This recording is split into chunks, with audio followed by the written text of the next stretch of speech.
Hello guys, എല്ലാവർക്കും നമസ്കാരം. എൻ്റെ പുതിയൊരു വീഡിയോയിലേക്ക് എല്ലാവർക്കും സ്വാഗതം. അപ്പോൾ ഇന്നത്തെ വീഡിയോയിൽ നമ്മൾ ജിയോ എയർ ഫൈബറിനെ കുറിച്ചാണ് പറയുന്നത്. ഇപ്പോൾ ഈ ഒരു വീഡിയോയിൽ നമ്മൾ ജിയോ എയർ ഫൈബറിൻ്റെ നെഗറ്റീവ് സൈഡും പോസിറ്റീവ് സൈഡും തുടങ്ങി കംപ്ലീറ്റ് കാര്യങ്ങളും പറയും. ആരെങ്കിലും ജിയോ എയർ ഫൈബർ എടുക്കാൻ പ്ലാൻ ചെയ്യുന്നുണ്ടെങ്കിൽ തീർച്ചയായും വീഡിയോ സ്കിപ്പ് ചെയ്യാതെ മുഴുവനും കാണാൻ ശ്രമിക്കുക. അപ്പോൾ നമുക്ക് പെട്ടെന്ന് തന്നെ വീഡിയോയിലേക്ക് പോവാം.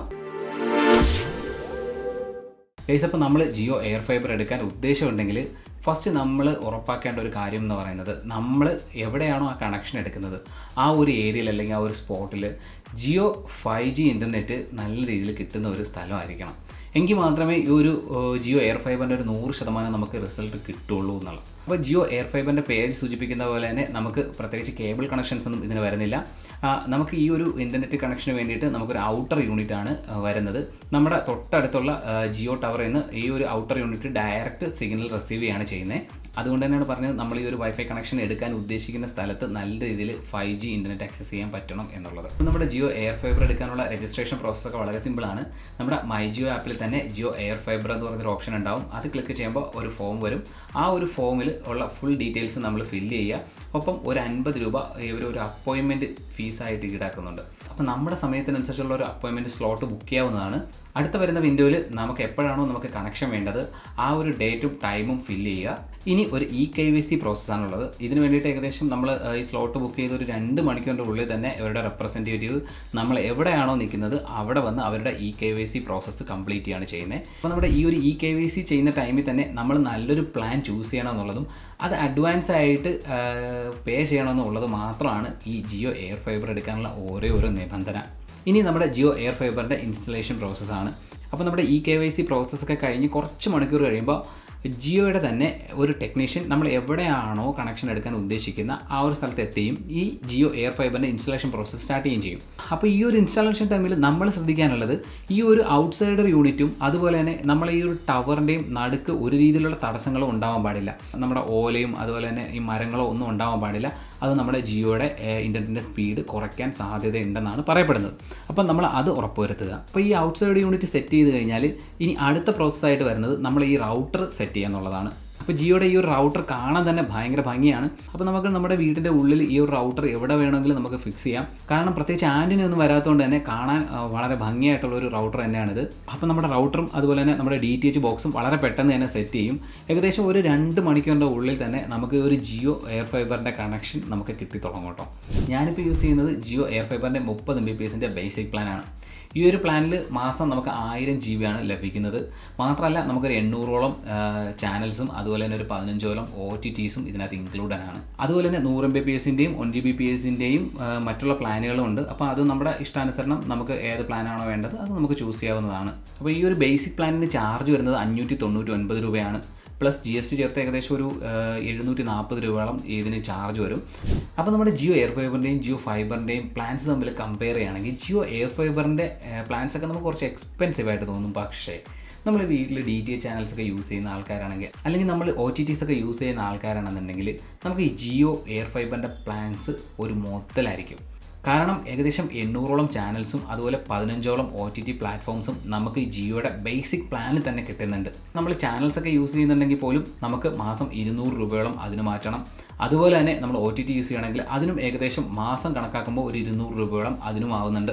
അപ്പോൾ അങ്ങനെ വെച്ച് നോക്കുമ്പോൾ നമ്മുടെ ജിയോ എയർ ഫൈബറിൻ്റെ ഇൻ്റർനെറ്റ് കണക്ഷന് വേണ്ടി മാത്രം നമ്മൾ 400 രൂപയുടെ ഉള്ളിൽ മാത്രമേ ചിലവാക്കുന്നു എന്നുള്ളത് തന്നെയാണ് ഇതിൻ്റെ ഏറ്റവും വലിയൊരു ബെനിഫിറ്റ് എന്ന് പറയുന്നത്. അപ്പോൾ നമുക്കിനി ഈ ഒരു ബേസിക് പ്ലാനിൻ്റെ ഈ ഒരു 30 Mbpsൻ്റെ ഈ ഒരു പ്ലാനിൻ്റെ സ്പീഡ് നമുക്കൊന്ന് ചെക്ക് ചെയ്ത് നോക്കാം. ഞാനിപ്പോൾ യൂസ് ചെയ്യുന്നത് ഒരു 30 Mbps ആണ്. നമുക്കിവിടെ ഉള്ള 2 ഫ്ലോറുകളാണ്. ഈ 2 ഫ്ലോറിലും ഈ 30 Mbpsൻ്റെ സ്പീഡ് ഒട്ടും കുറയാതെ തന്നെ കിട്ടുന്നുണ്ട് എന്നുള്ളതാണ് ഇതിൻ്റെ ഏറ്റവും വലിയ പ്രത്യേകതയായിട്ട് എനിക്ക് തോന്നിയത്. അപ്പോൾ നമുക്കിവിടെ എന്തോരം സ്പീഡിൽ നെറ്റ് കിട്ടുമെന്ന് ചെക്ക് ചെയ്യാം. അപ്പോൾ അതിന് വേണ്ടിയിട്ട് ഞാനിപ്പോൾ യൂസ് ചെയ്യുന്ന ആപ്പ് നെറ്റ് വെലോസിറ്റി എന്ന് പറഞ്ഞ് ജിയോ തന്നെ പ്രൊവൈഡ് ചെയ്യുന്ന ഒരു ആപ്പാണ്. നമ്മൾ കണക്ഷൻ എടുക്കുമ്പോൾ നമുക്ക് മെയിലിൽ ഇതിൻ്റെ ലിങ്ക് കിട്ടുന്നതാണ്. നമുക്കിനി നോക്കുന്നതിൽ നമുക്കൊന്ന് ചെക്ക് ചെയ്തേക്കാം. നമുക്ക് സ്റ്റാർട്ട് കൊടുക്കാം. ഇപ്പം നിലവിൽ ഏകദേശം ഒരു 4ഓളം ഡിവൈസ് ഈ ഒരു വൈഫൈയിൽ കണക്റ്റഡ് ആണ്. അപ്പോൾ എന്തായാലും നമുക്ക് നോക്കാം ഇന്ന് എന്തോരം സ്പീഡ് നമുക്ക് കിട്ടുമെന്ന് നോക്കാം. ഇതാണ് നമ്മുടെ ജിയോ എയർ ഫൈബറിൻ്റെ ഇൻ്റർനെറ്റിൻ്റെ സ്പീഡ് എന്ന് പറയുന്നത്. അപ്പോൾ ഞാൻ നേരത്തെ പറഞ്ഞ പോലെ തന്നെ ഞാൻ 30 Mbpsൻ്റെ പ്ലാനാണ് ചൂസ് ചെയ്തേക്കുന്നത്. ഇപ്പോൾ നിലവിൽ ഒരു 6ഓളം ഡിവൈസ് ഇതിനകത്ത് കണക്റ്റഡ് ആണ്. എന്നിട്ട് പോലും നമുക്ക് ഏകദേശം 25 Mbps സ്പീഡ് ഇപ്പോഴും കിട്ടുന്നുണ്ട്. മാത്രമല്ല നമുക്ക് ഡൗൺലോഡ് സ്പീഡായിട്ട് വരുന്നത് 24.82 Mbps ആണ്. അതുപോലെ നമുക്ക് അപ്ലോഡ് സ്പീഡ് 46.38 Mbps അപ്ലോഡ് സ്പീഡും കിട്ടുന്നുണ്ട്. അപ്പോൾ ശരിക്കും ഈ 2 ഫ്ലോറിലും നമുക്ക് അത്യാവശ്യം നല്ല രീതിയിൽ തന്നെ സ്പീഡിന് നെറ്റ് കിട്ടുന്നുണ്ട്. നമുക്ക് വലിയ വർക്കൊന്നുമില്ല, ചെറിയ വീഡിയോസൊക്കെ അപ്ലോഡ് ചെയ്യണമെങ്കിൽ അല്ലെങ്കിൽ അത്യാവശ്യം നെറ്റൊക്കെ യൂസ് ചെയ്യാനായിട്ട് നമുക്ക് 30 Mbps നെറ്റ് തന്നെ ധാരാളമാണ്. നമുക്ക് വർക്ക് ഫ്രം ഹോം ഒക്കെ ചെയ്യുന്ന IT പ്രൊഫഷണൽസ് കൊണ്ടൊക്കെ അവർക്ക് ഈ ഒരു 1 Gbps 100 Mbps ഒക്കെ കുറച്ചും കൂടി ബെറ്റർ ആയിട്ട് ഞാൻ സജസ്റ്റ് ചെയ്യുന്നത്. അപ്പോൾ ഇതുപോലുള്ള ലോങ് ടൈം പ്ലാൻസ് ഒക്കെ നമ്മൾ എടുക്കേണ്ടി വരുമ്പോൾ നമ്മൾ തീർച്ചയായിട്ടും നമുക്ക് കുറച്ച് എക്സ്പെൻസീവ് ആയിട്ട് തോന്നും. അവിടെയാണ് ജിയോ കുറച്ചും കൂടി വ്യത്യസ്തമാവുന്നത്. ഇതാ നമുക്ക് ജിയോ ഇതുപോലുള്ള 3 ഡിവൈസസ് ആണ് തരുന്നത്. ഇത് ഡിവൈസസ് നമുക്ക് നോക്കാം.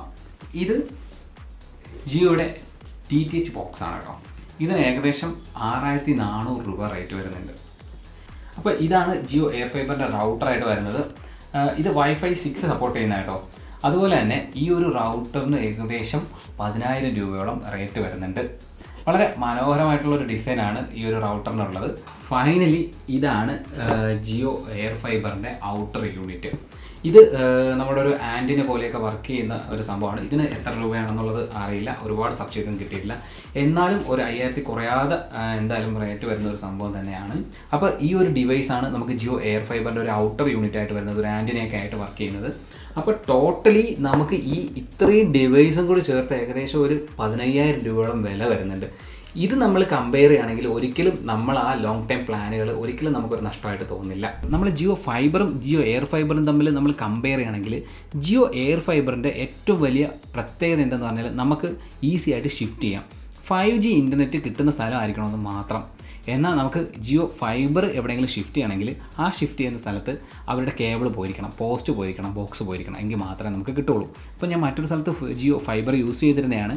പക്ഷേ എനിക്ക് അത് ഇങ്ങോട്ട് ഷിഫ്റ്റ് ചെയ്ത് കിട്ടിയില്ല. കാരണം റോഡിന് 2 സൈഡിലും നമുക്ക് ഈ ഒരു കേബിൾ കണക്ഷൻ പോയിരിക്കണം. നിർഭാഗ്യവശാൽ എൻ്റെ വീടിന് ഓപ്പോസിറ്റ് സൈഡിലൂടെയാണ് ആ ഒരു കേബിൾ പോയിരിക്കുന്നത്. അതുകൊണ്ട് എനിക്ക് ആ ഒരു കണക്ഷൻ കിട്ടിയില്ല. അപ്പോൾ അങ്ങനെ വെച്ച് നോക്കുമ്പോൾ നമുക്ക് ജിയോ എയർ ഫൈബർ ഷിഫ്റ്റ് ചെയ്യാൻ വളരെ ഈസിയാണ്. അപ്പോൾ ഇതുപോലുള്ള ഒരു പ്രശ്നങ്ങളും ഇല്ലാതെ നമുക്ക് ജിയോ എയർ ഫൈബർ എവിടെ വേണമെങ്കിലും ഷിഫ്റ്റ് ചെയ്യാം, 5G കിട്ടണമെന്ന് മാത്രം.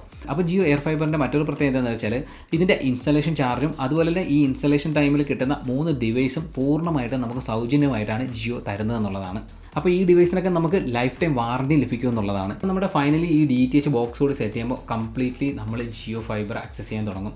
അപ്പോൾ ഇത്രയും പ്രോസസ്സാണ് നമ്മുടെ ജിയോ എയർ ഫൈബറിൻ്റെ ഇൻസ്റ്റലേഷനുമായി ബന്ധപ്പെട്ട് വരുന്നത്. ഇനി കുറച്ച് നെഗറ്റീവ്സ് ആയിട്ട് എനിക്ക് തോന്നിയ കാര്യങ്ങളാണ് ഇനി പറയാൻ പോകുന്നത്. നമ്മൾ DTH യൂസ് ചെയ്ത് ചാനൽസൊക്കെ കാണുമ്പോൾ സാധാരണ നമ്മൾ കാണുന്ന പോലെ നമുക്ക് സ്കിപ്പ് ചെയ്ത് പോകാൻ പറ്റില്ല എന്നുള്ളതാണ് ഇതിൻ്റെ ഒരു മെയിൻ ആയിട്ടുള്ള പ്രശ്നമായിട്ട് എനിക്ക് തോന്നിയത്. അപ്പോൾ നമ്മൾ ഏഷ്യാനെറ്റൊക്കെയാണ് സെലക്ട് ചെയ്യുന്നതെങ്കിൽ അത് ഡിസ്നി ഹോട്ട്സ്റ്റാർ ഓപ്പൺ ആയി അതുവഴി വേണം നമുക്ക് ആ ഒരു ചാനൽ കാണാൻ പറ്റുന്നത്. ഇപ്പോൾ നമ്മൾ C ആണ് ഓപ്പൺ ചെയ്യുന്നെങ്കിൽ C5 എന്ന് പറയുന്ന OTT ആപ്പ് ഓപ്പൺ ആയിട്ടാണ് നമ്മൾ ഈ C ചാനൽ നമുക്ക് കാണാൻ പറ്റുക എന്നുള്ളതാണ്. അപ്പോൾ നമുക്കിനി മറ്റുള്ള ചാനലൊക്കെ കാണണമെങ്കിൽ ഇതുപോലെ പുറകോട്ടിറങ്ങി ഓരോ ചാനലും ഇതുപോലെ താഴേക്ക് സെലക്ട് ചെയ്ത് കാണണം എന്നുള്ളതാണ്. സാധാരണ നമ്മുടെ ഇതുപോലുള്ള ചാനലൊക്കെ നമുക്ക് പെട്ടെന്ന് തന്നെ ഓപ്പൺ ആയി കിട്ടും. അപ്പോൾ ഇത് ജിയോയുടെ DTHൻ്റെ ഒരു വലിയ പ്രശ്നമായിട്ട് തോന്നിയൊരു കാര്യമാണ്. അപ്പോൾ നമുക്ക് മറ്റുള്ള DTH കണക്ഷൻസ് പോലെ പെട്ടെന്ന് സ്കിപ്പ് ചെയ്ത് കാണാൻ പറ്റില്ല എന്നുള്ളതാണ്. അപ്പോൾ ഇനി പറയാൻ പോകുന്ന കാര്യങ്ങൾ എൻ്റെ പേഴ്സണൽ എക്സ്പീരിയൻസ് ആണ്. ആർക്കെങ്കിലും ഇതുപോലെ അനുഭവങ്ങളൊക്കെ ഉണ്ടായിട്ടുണ്ടെങ്കിൽ തീർച്ചയായിട്ടും കമൻറ്റ് ഇടണം കേട്ടോ. അപ്പോൾ ഞാൻ ജിയോ എയർ ഫൈബറിൽ എത്തുന്നതിന് മുന്നേ ഞാൻ ആദ്യം BSNLൻ്റെ ഭാരത് നെറ്റാണ് നോക്കിയത്. പക്ഷേ ഏകദേശം ഞാൻ അത് രജിസ്റ്റർ ചെയ്ത് ഏകദേശം ഒരു 1-1.5 ആഴ്ച കഴിഞ്ഞിട്ടും ആരും കോൺടാക്റ്റ് ചെയ്തില്ല എന്നുള്ളത് കൊണ്ട് ഞാനത് ഉപേക്ഷിക്കുകയാണ് ചെയ്തത്. അപ്പോൾ ഇതേ അനുഭവം തന്നെയാണ് എനിക്ക് കേരള വിഷനിൽ നിന്നും ഉണ്ടായത്. ഞാൻ എൻ്റെ ഡീറ്റെയിൽസൊക്കെ രജിസ്റ്റർ ചെയ്തു, അവരുടെ ഒരു ഹെഡ് ഓഫീസിൽ തന്നെ കോൺടാക്റ്റ് ചെയ്തു. പിറ്റേ ദിവസം ടെക്നീഷ്യൻ എത്തുമെന്നാണ് പറഞ്ഞിരുന്നത്. പക്ഷേ ഏകദേശം അതും ഒരു 1.5 ആഴ്ചയോളം കഴിഞ്ഞിട്ടും ആരും എത്തിയിട്ടില്ല. അങ്ങനെ ഫൈനലി കുറേ അന്വേഷിച്ചാണ് ഞാൻ ജിയോ ഫൈബറിലെത്തിയത്. നിലവിൽ ഞാൻ ജിയോ എയർ ഫൈബർ യൂസ് ചെയ്യാൻ തുടങ്ങിയിട്ട് ഏകദേശം 20 ദിവസമാകുന്നു. ഈ ഒരു കാലയളവിൽ ഈ ഒരു DTHൻ്റെ ഈ ഒരു ചാനൽസ് യൂസ് ചെയ്യാനുള്ള ഈ ഒരു താമസം ഒഴിച്ചു കഴിഞ്ഞാൽ ഇൻ്റർനെറ്റിൻ്റെ കാര്യത്തിൽ ഇതുവരെയ്ക്കും ഒരു പരാതി ഉണ്ടായിട്ടില്ല. ഞാൻ പറഞ്ഞ പോലെ നമ്മൾ 2 ഫ്ലോറിലാണ് നെറ്റ് യൂസ് ചെയ്യുന്നത്. മാത്രമല്ല ഫ്രണ്ട്സൊക്കെ വരുമ്പോൾ അവർ യൂസ് ചെയ്യാറുണ്ട്. ഒരു രീതിയിലുള്ള സ്പീഡ് വ്യത്യാസങ്ങളും ഉണ്ടായിട്ടില്ല. വളരെ നല്ല രീതിയിൽ തന്നെയാണ് ഇൻ്റർനെറ്റ് കിട്ടിക്കൊണ്ടിരിക്കുന്നത്. അപ്പോൾ നിങ്ങൾ ആരെങ്കിലും വൈഫൈ ഇൻ്റർനെറ്റ് കണക്ഷൻ എടുക്കാൻ ഉദ്ദേശമുണ്ടെങ്കിൽ തീർച്ചയായിട്ടും ജിയോ ഫൈബർ ഞാൻ സജസ്റ്റ് ചെയ്യുന്ന ഒരു കണക്ഷൻ തന്നെയാണ്. അപ്പോൾ ഈ വീഡിയോ നിങ്ങൾക്ക് ഉപകാരപ്പെട്ടു എന്ന് കരുതുന്നു. ഈ വീഡിയോ ഇഷ്ടപ്പെട്ടാൽ തീർച്ചയായും ലൈക്ക് ചെയ്യുക, നിങ്ങളുടെ അഭിപ്രായങ്ങളൊക്കെ കമൻറ്റായിട്ട് രേഖപ്പെടുത്തുക. അപ്പോൾ മറ്റൊരു വീഡിയോയിൽ വീണ്ടും കാണാം. അതുവരെ എല്ലാവർക്കും ബൈ.